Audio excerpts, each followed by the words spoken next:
Hello everyone, Dr. Shabazz here, and we're going to be covering Chapter 2 on today. And I would like to start off by talking about the schedule and also some changes that I have made. I actually sent an announcement to the class about the change, and the change has to do with the breakdown of the course criteria, the course requirements, which will be very important. As you can see here, I have changed from daily attendance and classroom demeanor being 20% of the grade to 10%.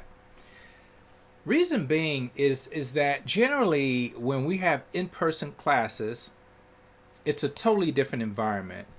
And the professor is able to take attendance, and you usually do that through a seating chart. And also, the professor is able to assess the demeanor and behavior of the students in the classroom. Things such as being on your cell phone, talking in class, leaving early without informing the professor ahead of time, being disruptive.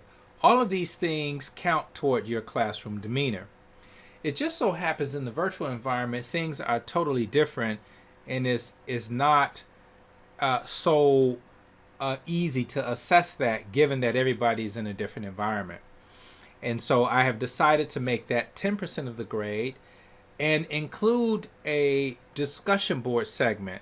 And so I will have some discussion board segments this semester on current events and marketing topics, and that way we can engage a bit more and discuss these issues. Also,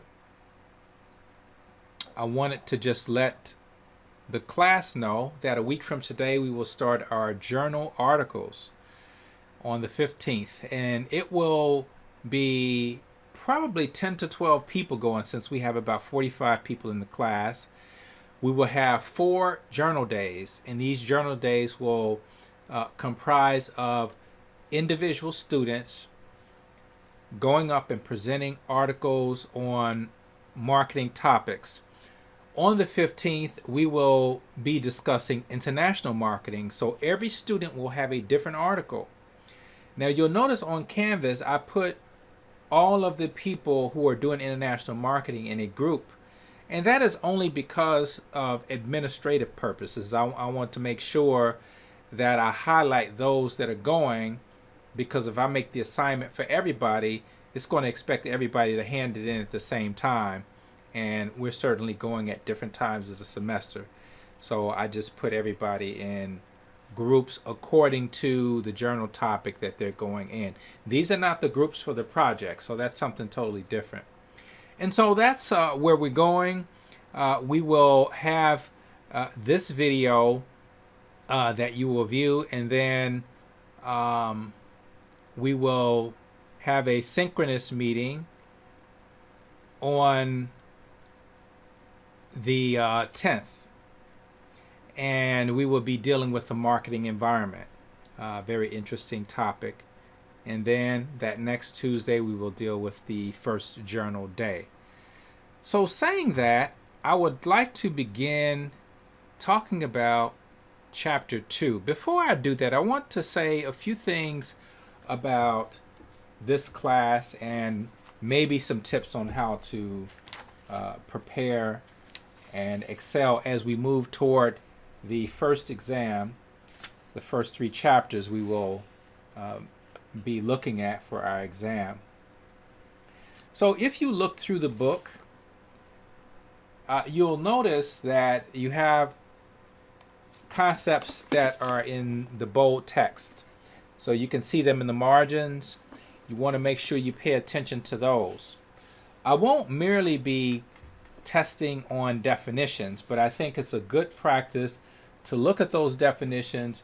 In MindTap, there is a segment or a feature called flashcards, and so you can use the flashcard option to go through some of the terms, and so these are going to be very important, not only just for studying, but just for building your vocabulary in the marketing discipline.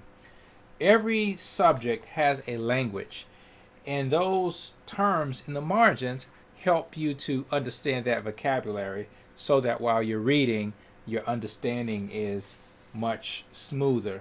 The learning curve is not as steep. So far, we've dealt with the basics of marketing. We learned about the 4 Ps. We learned the definition of marketing.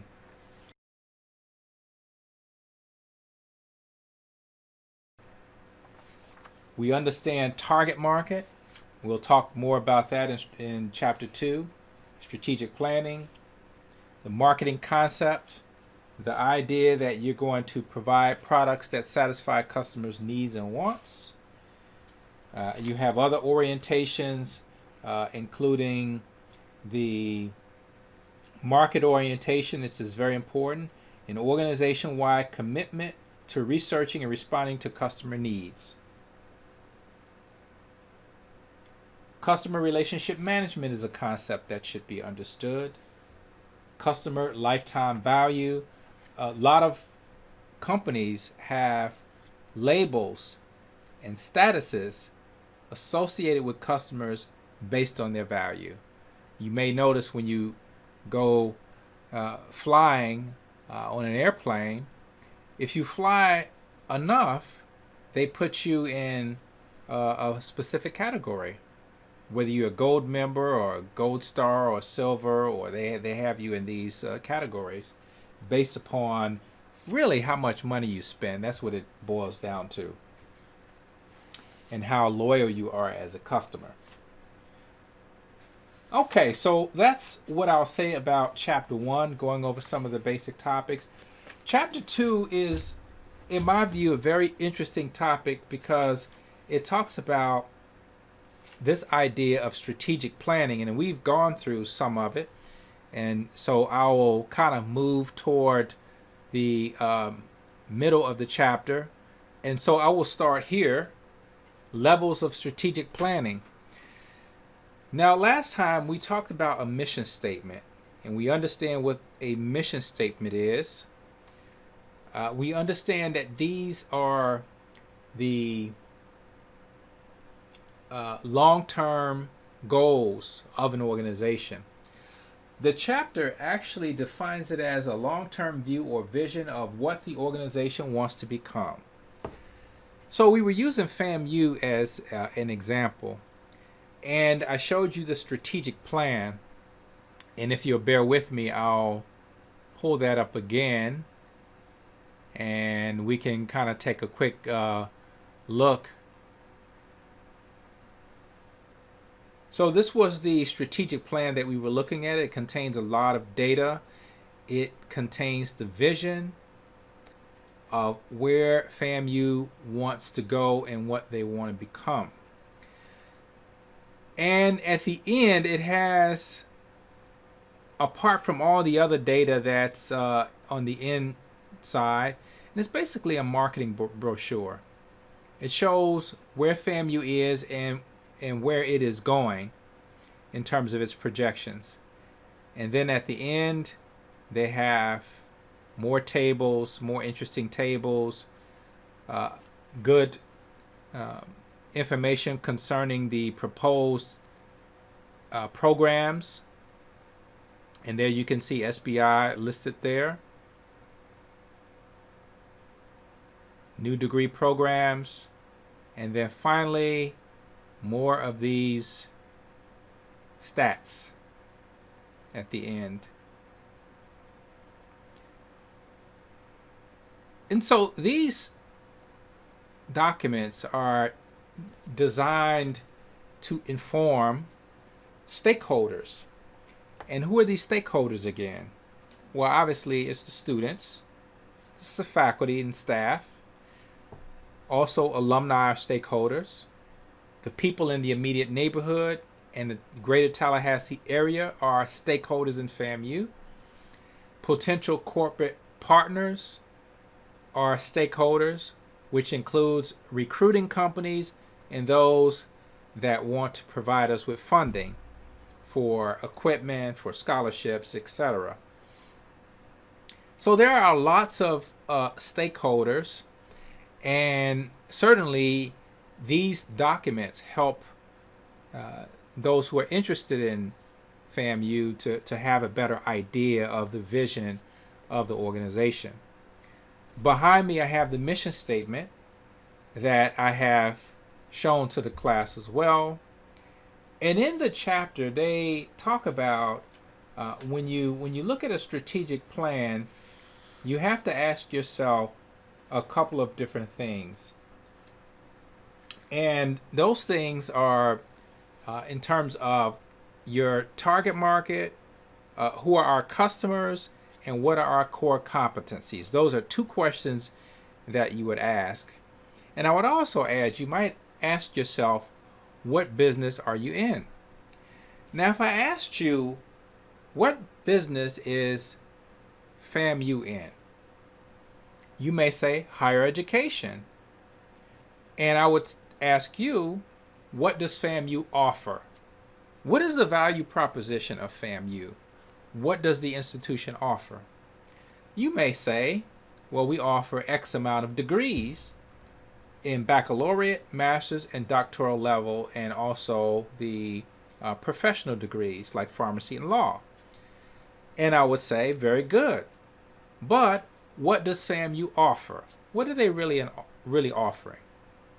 Well, they're offering you a chance to have a successful career and life. And that's what degrees are for. That's the value proposition. If you earn a degree from Florida A&M University, then you will have a better chance for success. And we all know that having a degree is one of those credentials that can put you on that path. Now, one might be mistaken to say that FAMU is in the business of offering degrees.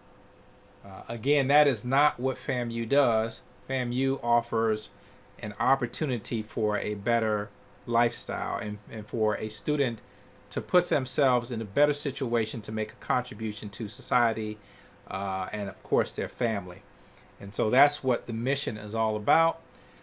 It is about education, but it's also about providing a path for students who enroll at the university. I also showed you the org chart. And why is the org chart important? Now it's hard for you to read this because the letters are so small. I could actually go in, but I can't really manipulate it. But you can get an idea of the size of this organization of FAMU. And you might get a feeling of the actual how the power is distributed. So you have all of the executive personnel assisting the president. You have the executive staff, the vice presidents, you have the deans, you have department chairs, and then, of course, you have this faculty and staff. And when you're talking about a strategic plan, you have to have a pretty good understanding of how the parts work in your organization. What are the moving parts? Who's responsible for what? How can we improve our delivery system for offering these particular services? When I ask the students in class, what are the strengths? And I got a list of things. I got the brand, I got the nurturing environment, I got family, I got, this whole mystique of the HBCU experience. I got networking. You get all of these strengths. And indeed, FAMU has a solid brand. But when I got to the weaknesses, all the hands went up. Financial aid, housing, poor customer service, security. These are all issues that, if you're to solve these issues, you have to know who to go to on this organization chart. Who addresses these issues? We know who addresses the issues of financial aid and housing. We can look on the org chart and we can say, okay, that person is someone I need to contact because I'm having these particular issues. If it's student-related issues, maybe that will be Dr. William Hudson. If it has to do with academics, maybe that's Dr. Maurice Eddington. So you have all of these people that are handling specific functions, and each of these individuals will understand that there is a particular mission that we're trying to accomplish, and this organizational structure is supposed to be in place to fulfill that mission.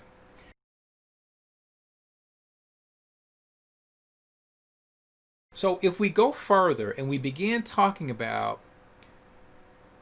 who are we as FAMU, what is our brand, and those two questions I mentioned earlier.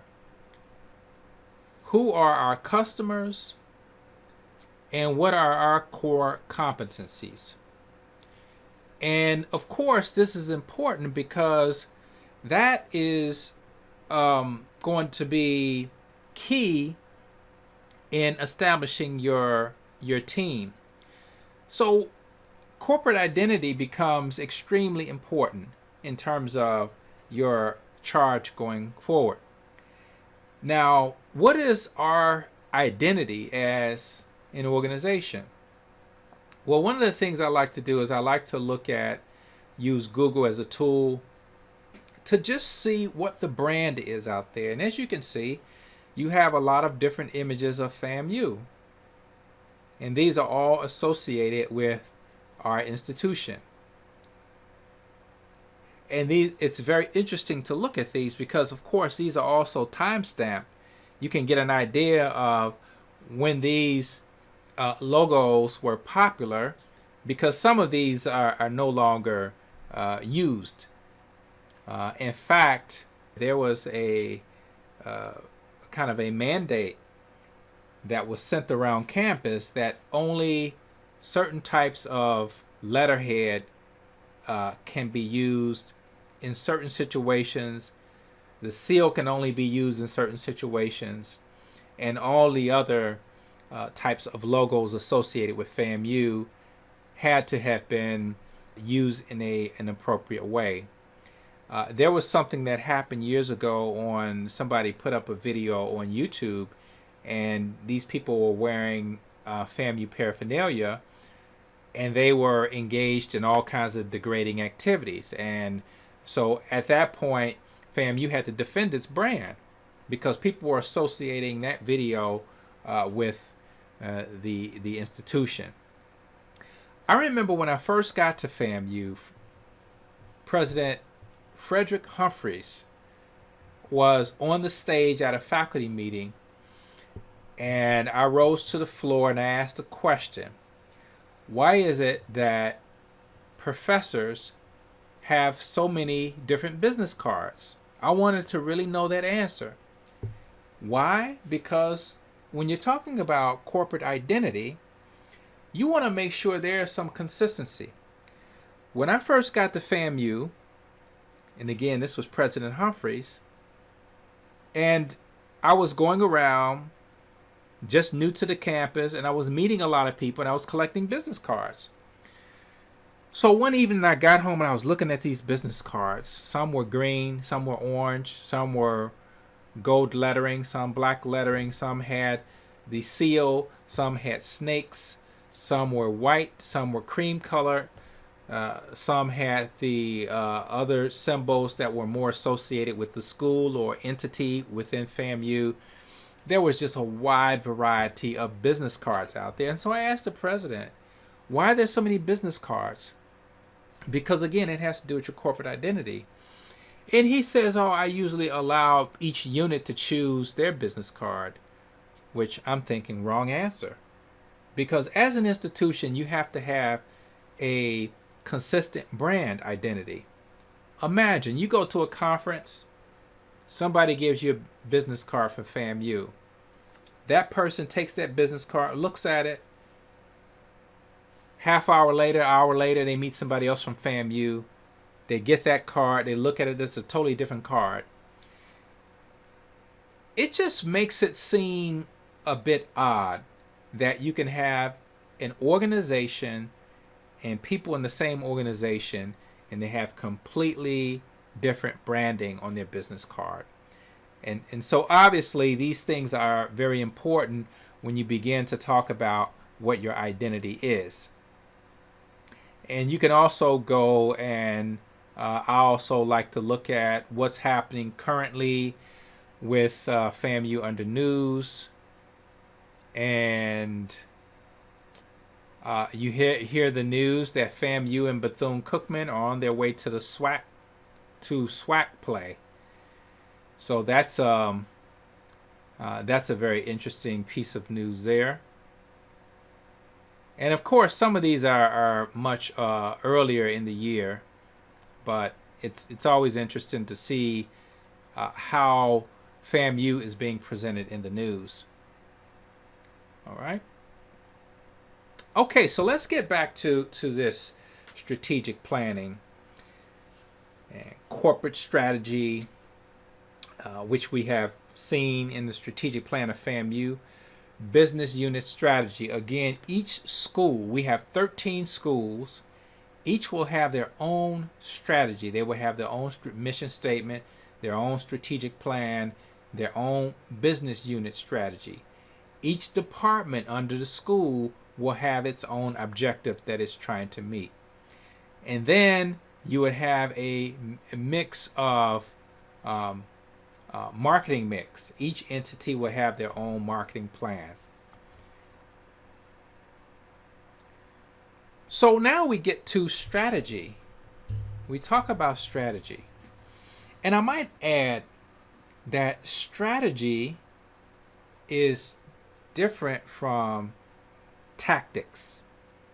That's a very important distinction to make. Strategy is more long-term, that you're plotting a course for something to happen over a period of time. Tactics, it could be corporate tactics, organizational tactics, is something that you execute for an immediate impact. So for example, if you have a company and you have competitors, you may say to yourself, I want to get an edge on the competition. So I'm going to have a sale every Saturday. I'm going to call it my Saturday sale. And I'm going to give 20% off between the hours of 12 and 3. Everything in the store. Okay, I'm just making this up. But let's say that is something that you want to do. What is your overall strategy? Your overall strategy may be to capture market share. But tactically, those sales that you're putting on from 12 to 3, you want an immediate impact, and thus increase your sales, create these types of dynamics which cause customers to come to you because you have a lower price point. So that's tactical. It creates an immediate impact, and then those tactics, hopefully, if you put them together in a coherent fashion, will lead to your strategic objective. So looking at this slide, it says a strategy determines the means for utilizing resources in the various functional areas to reach the organization's goals. And we talked about the functional areas of organizations as we look at the organization chart, and you see all the different pieces of how that operates. As we go further down, the two questions that I mentioned before, who are our customers and what is our core competency? And don't forget, we also have to ask, what business are we truly in? If we're higher education, we're not selling degrees. Our business is not to sell degrees. Our business is to offer opportunity for our students to go out and be successful. And that's essentially what it boils down to. Different universities have very different strategies, but they also have a strategic plan. What I'd like to do very quickly is show you a couple of videos of two universities that are putting together a strategic plan, and I want you to listen to how they present their idea. In one case, a school in Canada called UVic, University of Victoria, is talking about launching a strategic plan, whereas in the second case, Fresno State, the president speaking talks about the results of the 5-year strategic plan. And I think it's important to pay attention to their wording very closely. So let's take a look. Hi, I'm Jamie Castles, president of the University of Victoria. This fall, we're embarking on a strategic planning process to identify our priorities and directions for our university's future. We want to hear from you about what sets UVic apart from other universities and on what areas we can build to become known as best in Canada. One way you can do that is through Thought Exchange, an online interactive forum that allows you to share your thoughts and suggestions with others and also to build on the great ideas that others have offered. Please consider sharing your thoughts and suggestions with us. And thanks for listening to this message. I look forward to hearing from you. So just quickly, you heard from the University of Victoria that they're launching a strategic plan and they're asking for participation. But one of the very clear things he said toward the end, that UVic is striving to be the best university in Canada. And that is a very important point, because one of the things you have to establish in a strategic plan is, what do you want to be? And that's also part of the mission. What do we want to become? If you think about FAMU, what do we want to become? Do we want to be the best HBCU? Do we want to be the best public HBCU? Do we want to be the best university in Tallahassee? Do we want to be the best university in the South? Do we want to be the best university in Florida? So you have all of these different missions that you can put down, but of course, you want the focus to be there. Here's the second one with Fresno State, and you'll hear the president speaking about their strategic plan. Hello, I'm very happy to share with you that we've completed our new 5-year strategic plan. The committee representing all campus constituents has been working with me since last summer to create a document that will guide Fresno State for the coming 5 years. Many of you, students, staff, faculty, and community members, offered your insights, advice, and guidance that assisted the committee. I appreciate your genuine love for Fresno State and your unique perspectives that help shape the plan. The heart of Fresno State is our students, and they deserve a university willing to be bold in delivering on the promise of student success. This commitment to our students steered us to a new mission statement, which is, Fresno State will boldly educate and empower students for success. In the new strategic plan, we identified 4 priorities. Number 1, to enhance teaching and learning.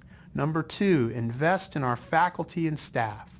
Number 3, improve our physical and technological infrastructure. And number 4, engage with our community partners. I urge you to learn more about the new strategic plan by visiting our website address on the screen below.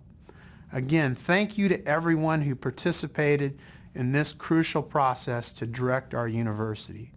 Let's boldly begin the next chapter of Fresno State history.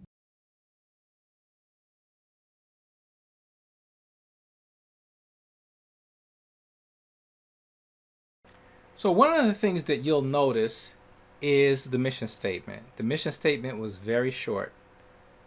You look at FAMU's mission statement, it was a paragraph long. Now, that is not to say that either one is good or bad, but it is going to be specific to the mission of that school and those unique histories that they have. Fresno State apparently went for simplicity. You looked at their points in terms of what they're trying to accomplish. They were very simple. They were going to be student-centered. They were going to invest in faculty and staff. They were going to invest in technology and create value for their stakeholders. And so those are just two examples of how strategic plans are a very important blueprint for universities.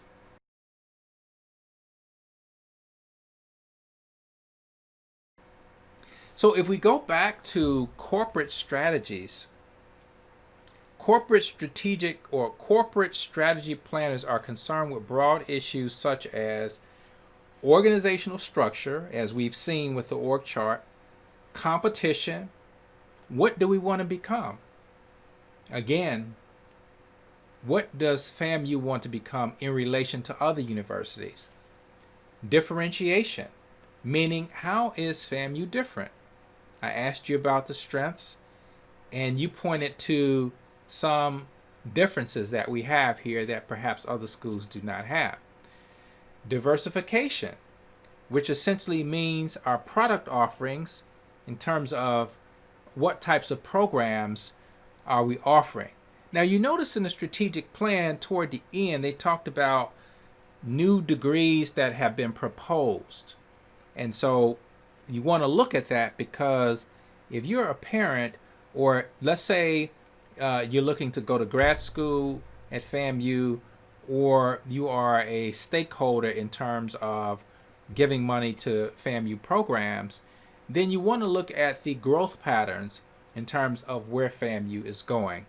And so that's what we mean by diversification. Interrelationships among business units. Now, when we say business units, we're not talking about SBI. We're talking about all of the units that are underneath that corporate apparatus. So that could be marketing, that can be finance, that can be R&D, that can be human resource management. All of these are entities that are strategic business units, or SBUs, under that corporate structure. And then, of course, environmental and social issues. Most companies will have a social responsibility, corporate social responsibility statement, and how they deal with those issues. I was glancing at the TV this evening, and I saw a commercial by Sprite, and they had this story about the black community, and they showed images of the American dream, America when it was very prosperous, and then they would cut away to blacks struggling, and it was being narrated by apparently a black man, but then at the end it says Sprite supports Black Lives Matter. And it was a very interesting public statement to make. And many companies have done that in the last few months. Okay, so I'm going to kind of move through this. We already know what strategic business units are. We know what market is. Market share, what percentage of a market actually buys a specific product from a particular company. Now, I will say something about that very quickly. When the Japanese entered the U.S. market for automobiles, they had a strategy. Their strategy was, we're going to penetrate the market with small vehicles in a time when American car companies had the big gas guzzlers with leaded gas. It just so happens that this world was gripped in an oil embargo in 1973-74. Gas prices shot up. That was all the Japanese companies needed to see. They got their foot in the door and they began to export these small cars to the U.S. consumers. And the U.S. consumers snapped them up. Why? Because now they can afford to put gas in their car. And what happened was a reaction. The big three in Detroit turned around and they saw what the Japanese car companies were doing, and they reacted. And they started making small cars as well. And these cars were a failure. Some of them were flawed. They didn't last long. And even in one case, the Gremlin exploded. If it was actually the Ford Pinto that exploded on rear impact. And so there are videos, if you go and you go to YouTube, you'll see these videos of these cars exploding on impact. And it was a very interesting time period. And it's kind of shaped the car industry, over a period of 40 years, 50 years as we're in 2020.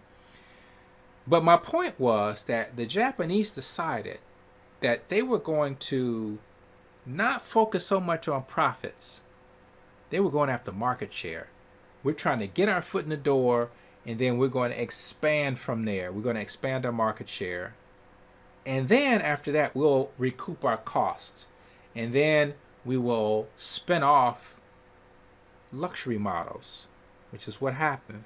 The Japanese cars spun off luxury models after they gained a foothold.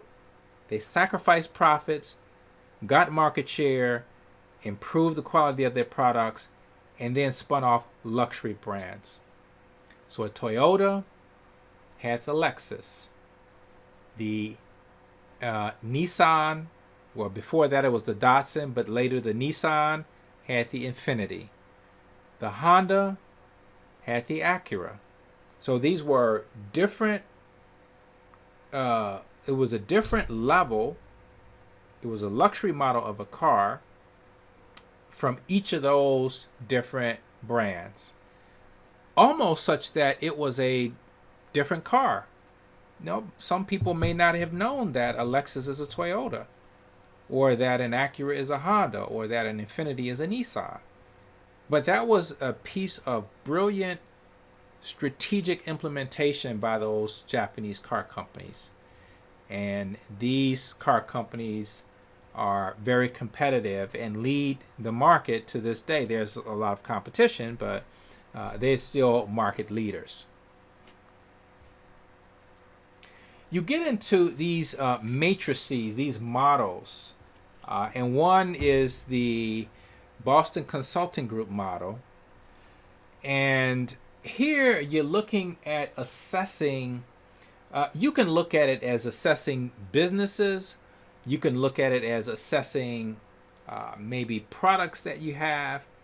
The way they describe it here in the book is it is a helpful business tool based on the philosophy that a product's market growth rate, and its market share are important considerations in determining its marketing strategy. And that is also true in academia. As I go back to FAMU for a little bit, I was actually on a committee many years ago, and this committee was charged with the task of looking at all the degree programs at FAMU and making a determination of which of these programs would stay and which would be cut. I kid you not. We had to look at the programs. We had to look at which were functioning. We had to look at issues of when and how many degrees had been conferred. If degrees were not being conferred, then that unit was probably eliminated or merged with something else. There was redundancy. We found different units giving similar degrees, and we basically made a proposal to the provost, and then the provost made the decision of what to cut, what to consolidate, and what to emphasize. And so that was a very interesting committee for me to have been on. And I say that because when you look at programs at FAMU, you can put them in categories of the Boston Consulting Group. In the Boston Consulting Group, if you go to page 35, they have the matrix of 4 elements. Star, which you're talking about a product with high market growth, with high market share. Cash cow is low market growth with high market share. Question mark is high market growth, low market share, and the dog is low market share and low growth. So what do you want to do with dogs if you're in a business? Those may be the ones that have to be eliminated or taken off the product line. Your stars are your high flyers. You have a high growth industry and there is high market share.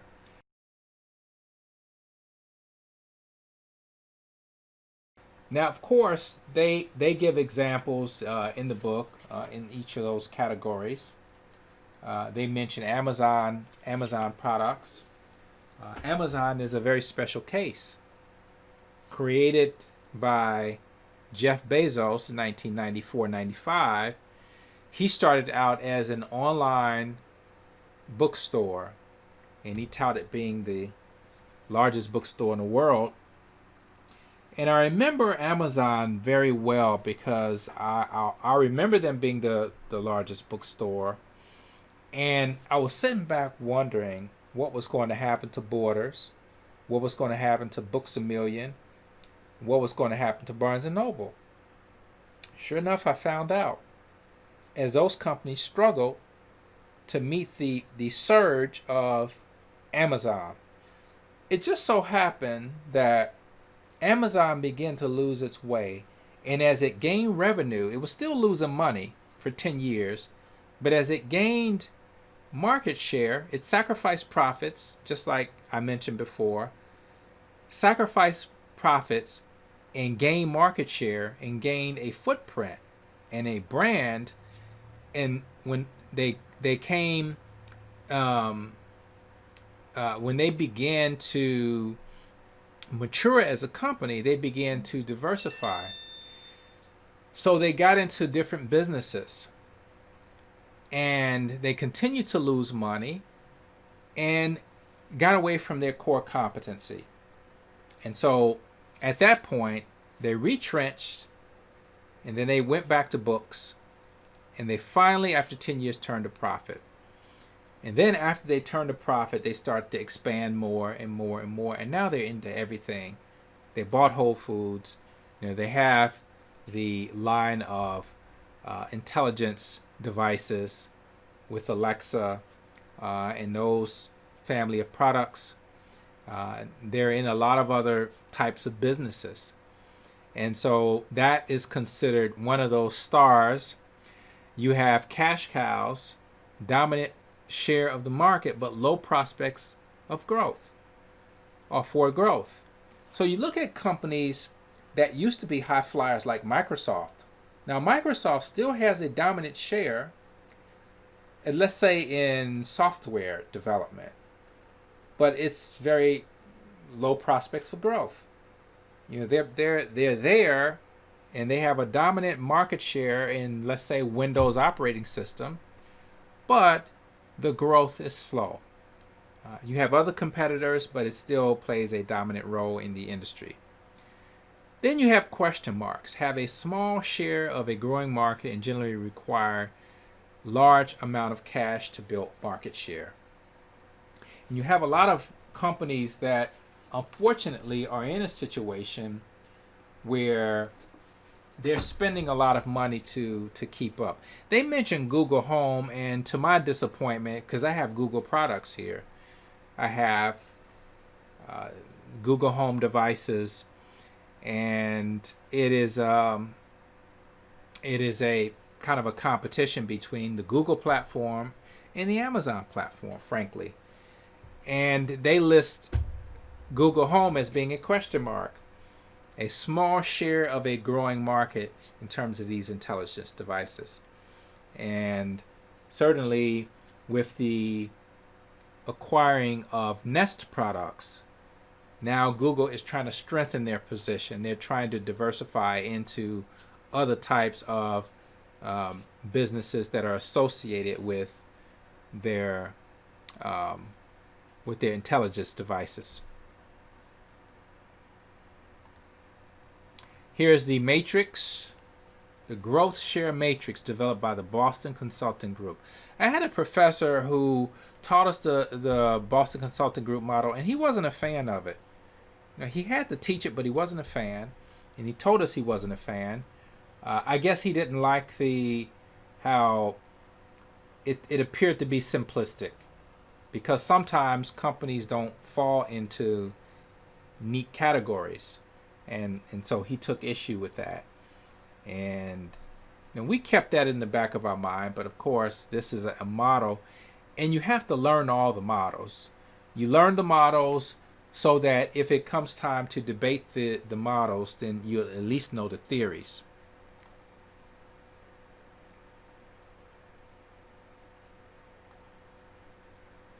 Then you have the competitive growth strategies. How do you enter markets? Market penetration. So you talk about having a product with increasing sales with current products. You penetrate the market. Do you want to come in low cost, so you can create a price elasticity or price dynamics to cause people to shift? Do you want to develop markets that are relatively new? Look at different types of customers with the same products.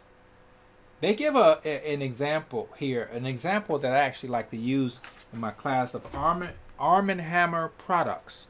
So you have this little baking soda in this package. But then over a period of time, they found out that customers were using this baking soda in so many different ways. What ways are those? Deodorant, toothpaste, upset stomachs, cleansers, cooking, all of these things. They found that people were using their products. So what did they do? They developed other products. They created other markets for their products in kind of the same product line. And the other thing is, you can also engage in new product development. It is a strategy of increasing sales by improving present products or developing new products for current markets. And you find that a lot. A lot of companies, specifically in technology, because you have such a change in the technology is evolving so fast. And finally, diversification is a strategy of developing new products to be sold in new markets. So you're actually diversifying outside of the markets that you're already in. And that could also include overseas markets as well.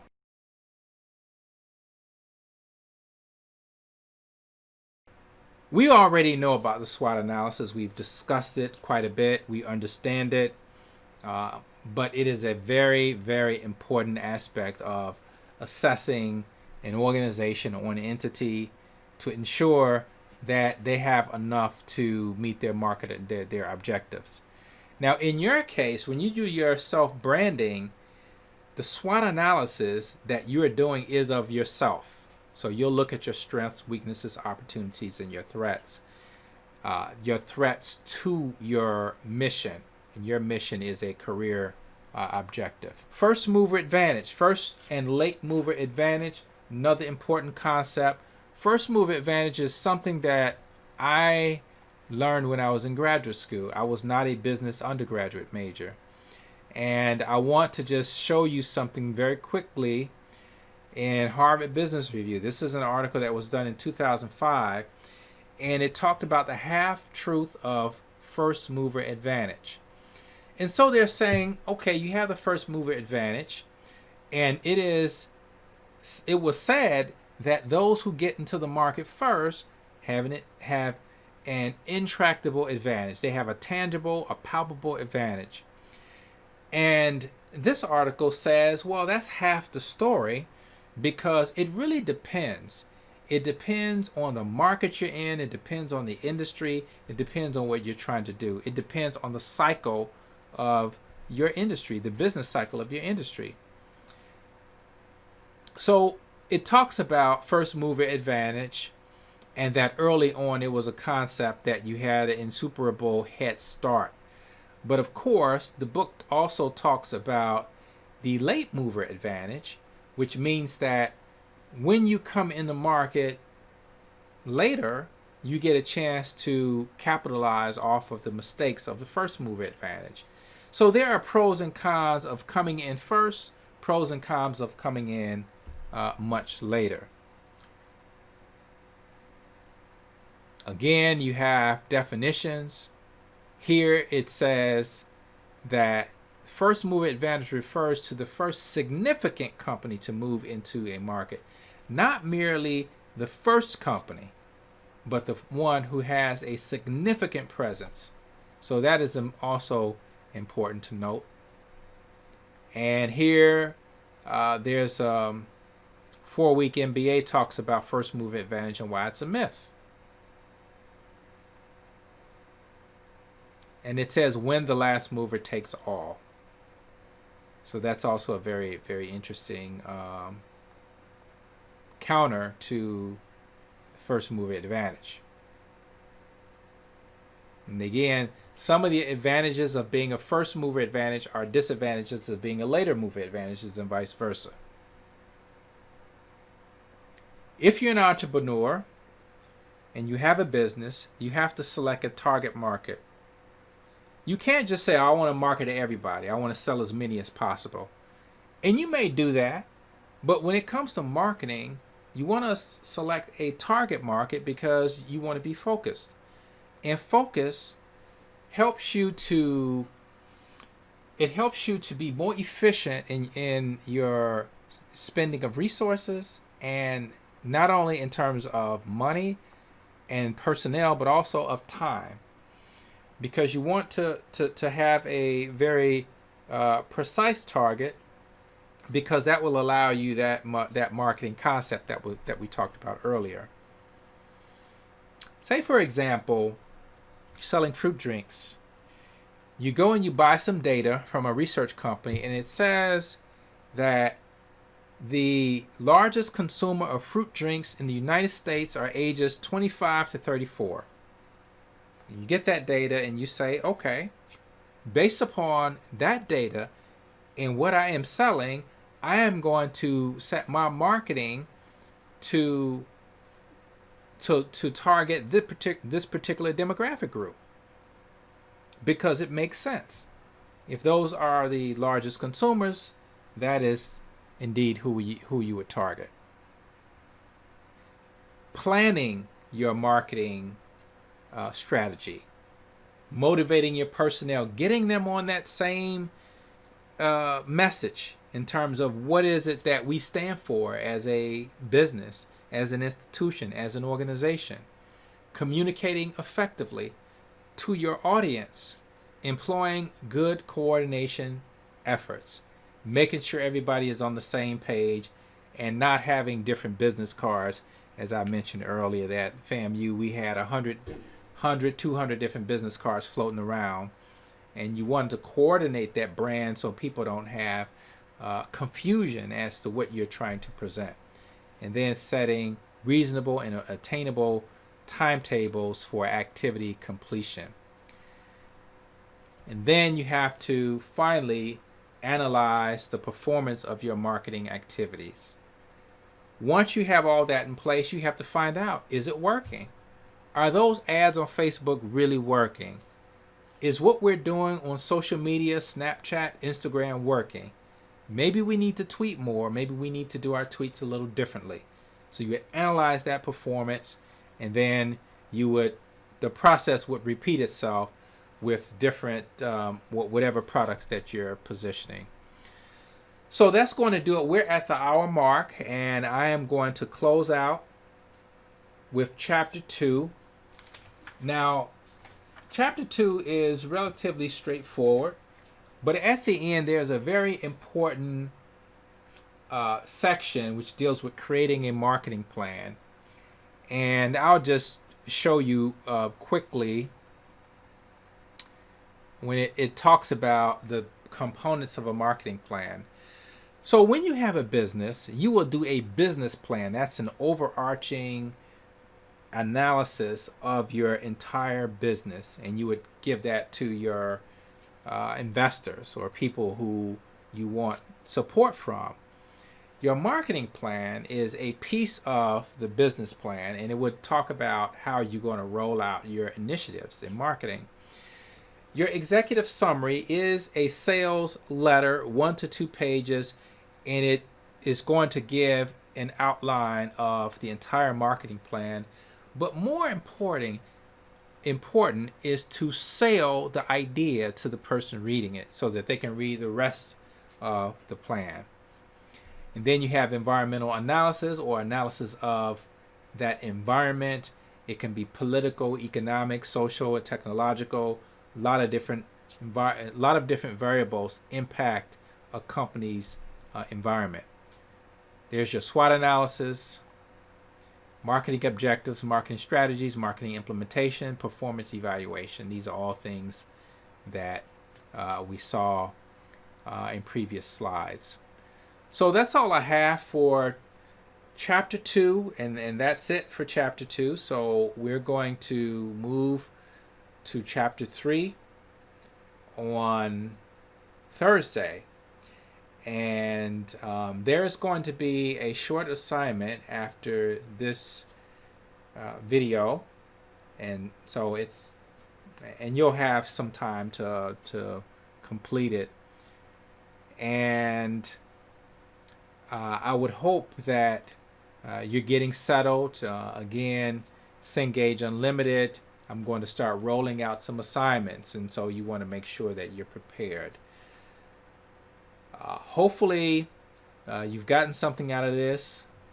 I know these are long, so I have these breaks in between. And again, a week from today, we'll have our marketing journals.